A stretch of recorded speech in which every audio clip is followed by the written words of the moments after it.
Kodi dziko la America lafika poti mtsogoleri wake angayesedwe kuphedwa pamaso pa anthu ambiri chonchi. Usiku wa pa 25 April 2026 unakhala usiku wodabwitsa kwambiri ku Washington DC, pamene mwambo wotchuka kwambiri wa atolankhani unasintha kukhala malo amantha ndi kuthawa moyo.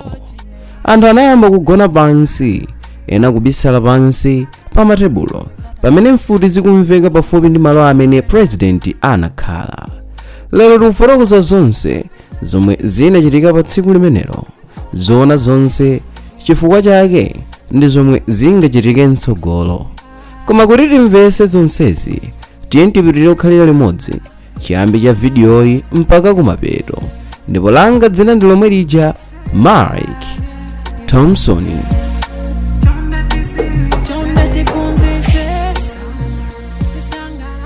Zimene zinachitika pa mwambo zinali zotere. Mwambo wotchedwa White House Correspondents' Dinner umene umachitikira ku Washington Hilton Hotel. Mwambo ndi waukulu kwambiri chifukwa umasonkhanitsa president wa dziko la America, atolankhani akuluakulu ndiponso anthu odziwika kwambiri. Pa tsiku limeneli President Donald Trump analipo pa mwambowo.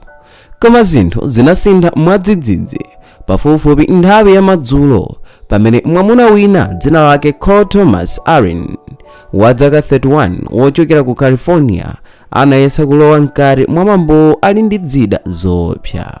Akuluakulu achitetezo Secret Service anamuletsa pa checkpoint, koma nthawi yomweyo anayamba kuombera mfuti. Phokoso la mfuti linapangitsa anthu onse kukhala pa mantha aakulu.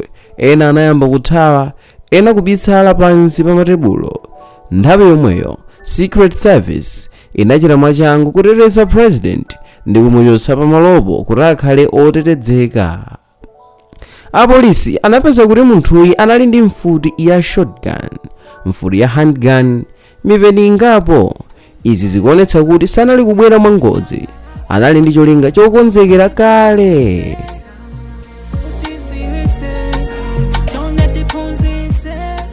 Akuluakulu a boma akukhulupirira kuti cholinga chake chinali kuyesa kupha president kapena munthu wina wamkulu mboma.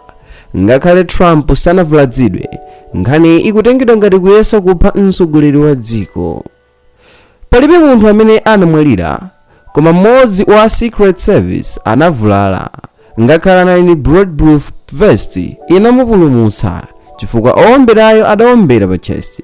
Ndipo malo make mkulu yemwe adatulukira pa mwamboyi wamangidwa nthawi yomweyo. Carl Thomas Aaron tsopano akukumana ndi milandu ikuluikulu kwambiri, monga kuyesa kupha president, kugwiritsa ntchito mfuti pa chochitika cha nkhanza, kunyamula zida ndi cholinga kuchita mlandu. Ngati apezeka olakwa akhoza kukhala ndende moyo wake wonse. Ngakhale kafukufuku akupitirira, zimene zatuluka nzakuti anali ndi maganizo otsutsana ndi boma. Analemba mauthenga asanayambe chochitikachi, ndipo akuganiziridwa kuti anachita yekha kapena kuti lone wolf. Chochitikachi chazutsa mafunso akuluakulu, ndipo mafunso ndi monga kodi nkutheka bwanji munthu kufika pafupi chonchi ndi president ali ndi zida zambiri. Boma la America tsopano likukonzekera kuonekanso malamulo achitetezo kusintha njira zotetezera mtsogoleri wa dziko. Carl Thomas Aaron ndi wa zaka 31 ndipo amachokera ku California kumene ndi ku USA. Ndipo ntchito zake akudziwika kuti angagwira ntchito ngati tuta kapena kuti mphunzitsi wa ana. Ndipo akudziwikanso ngati game developer yemwe amapanga magemu apa kompyuta. Izi zikuonetsa kuti sanali munthu wodziwika kapena wachiwawa kale, anali munthu wamba amene ankagwira ntchito za nzeru. Ndipo pa nkhani ya maphunziro akunenedwa kuti anaphunzira zinthu zokhuza engineering ndi computer science, ndipo ena amanena kuti anali ndi maphunziro apamwamba kapena kuti higher educated. Zimenezi ndi zimene zapangitsa anthu ambiri kudabwa, chifukwa anthu otere nthawi zambiri samayembekezeka kuchita zinthu zachiwawa.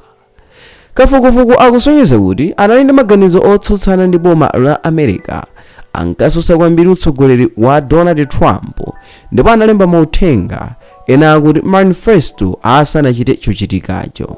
Mauthenga ena amasonyeza kuti ankadziona ngati munthu amene akuchita ntchito yolimbana ndi boma, ankagwiritsa ntchito mawu achilendo monga kudzitcha federal assassin. Izi zikuonesa kuti maganizo ake anali atasintha kwambiri. Ngakhale kuti zambiri zikadali kufufuzidwa, akukhulupirira kuti anali kukonzekera nthawi yayitali. Ananyamula zida zambiri, mfuti ndi mipeni kuchokera kutali. Anayenda kuchokera ku California kupita ku Washington DC ndi cholinga chomveka osati mwangodzi ayi. Izi zikuonesa kuti sichinali chochitika cha mwadzidzidzi, koma chokonzekedwa mwakanthawi ndithu. Ndipo padakali pano akuluakulu akunena kuti chinthuchi anachita yekha kapena kuti lone wolf attack. Palibe umboni wamphamvu wakuti anali ndi gulu kumbuyo kwake. Ngakhale sichinasimikizidwe 100%, zinthu zikuonesa kuti ndale ndi zimene zinali kumbuyo kwa zochitikazi. Ndipo chinthu china ndikusakhuthira ndi boma la Donald Trump, ndipo maganizo ake anali atafika pa mlingo wovuta umene pa chizungu amati extreme views. Mbiri yako Thomas Arin ikutiphunzitsa kuti ndapi zina anthu omwe amaoneka wamba angakhale ndi maganizo obisika opsa. Maphunziro apamwamba sichitsimikizo cha khalidwe labwino. Kusintha kwa maganizo kungabweretse zochita zopsa ngati sikuthandizidwa nthawi yake. Mwachidule anali munthu wophunzira komanso wanzeru, ankagwira ntchito zabwino, tutor ndi developer kapena kuti mphunzitsi komanso opanga magemu apa kompyuta, koma pambuyo pake anasanduka munthu wokhala ndi maganizo ovuta otsutsana ndi boma kufika pofuna kupha Donald Trump. Zimenezi zidamubweretsa mpaka kuchita chochitika choopsa chomwe tsopano chikufufuzidwa kwambiri. Ngati Thomas Arin apezeka olakwa, mlandu wake ndi waukulu kwambiri ku United States, ndipo chilango chake chimakhala cholemetsa kwambiri. Milandu ikuluikulu yomwe akukumana nayo akuti akukumana ndi milandu ngati kuyesa kupha president kapena kuti attempted assassination, kugwiritsa ntchito mfuti pa chochitika cha nkhanza, kunyamula ndi kugwiritsa ntchito zida mosaloledwa.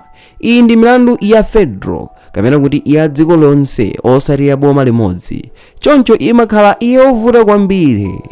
Ngati khoti limpedze kuti ndi wolakwa, kuti amayesa kufuna kupha president, izi ndi mlandu waukulu kwambiri, ndipo angalandire chilango cha moyo wonse mndende kapena kuti life imprisonment, kapena zaka zambiri kwambiri, nthawi zina mpaka zaka 20 kupitirapo. Ndipo chinthu china, kugwiritsa ntchito mfuti pa mlandu. Malingana ndi malamulo aku US, chilango chimawonjezedwa mosiyana ndi mlandu wina. Nthawi zambiri chimakhala zaka zina zowonjezera kapena kuti mandatory sentence. Pambali poti ampeza ndi mlandu woyamba, azamugamulanso mlandu wina mwapadera zaka zina. Zimenezi zikutanthauza kuti chilango chake chimatha kukhala chautali, chachitali kwambiri kuposa mlandu umodzi wokha. Ndipo milandu ina ya zida ingawonjezere zaka zina, zonse zimaphatikizidwa kukhala chilango chimodzi chachikulu. Koma mwina funso nkumati kodi angaphedwe? Nthawi zambiri kuyesa kupha president kapena osapha munthu sikumabweretsa chilango cha imfa, choncho moyo wake ndi wochepa kwambiri kulandira death penalty, koma akhoza kukhala mndende moyo wake wonse. Zinthu zomwe khoti limayang'ana, khoti lingaganizire zinthu monga izi: kodi anakonzekera nthawi yayitali bwanji? Cholinga chake chinali chiyani? Ngati ali ndi matenda amaganizo kapena ayi. Mwanjira ina, mwina izi zitha kuchitika chifukwa ali ndi vuto la mu ubongo. So ngati anachita yekha kapena ndi gulu, zimenezi zingachepetse kapena kuwonjeza zilango. Mwachidule, ngati Thomas Arin apezeka olakwa, angakhale mndende moyo wake wonse kapena zaka zambiri kwambiri zopitirira 20 kufikira 50. Chilango cha imfa sichimayembekezeka kwambiri. Monga momwe mwaonera, mlandu wakuyesa kupha president siwamba, ndi mlandu waukulu kwambiri omwe umatenga nthawi, umboni wamphamvu ndi chisamaliro chachikulu kuchoka ku makhoti. Kodi inu mukuganiza bwanji? kodi munthu ameneyo apezeka olakwa kapena ayi? Ndipo kodi inu mukuganiza bwanji? Kodi chitetezo cha atsogoleri pa dziko lapansi chili pa mulingo wotani masiku ano? Ndipo kodi izi zikutanthauza chiyani kwa mtsogoleri wa ndale? Lembani maganizo anu mu comment.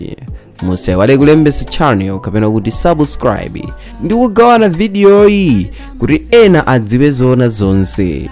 Tionana pa video ina yotsatira. Ndipo langa dzina ndi lomwe lija, Mike Thompson. Pitirizani kuonera komanso kusatira ma video zosiyanasiyana pano pa Sam Mavita YouTube channel. Bye.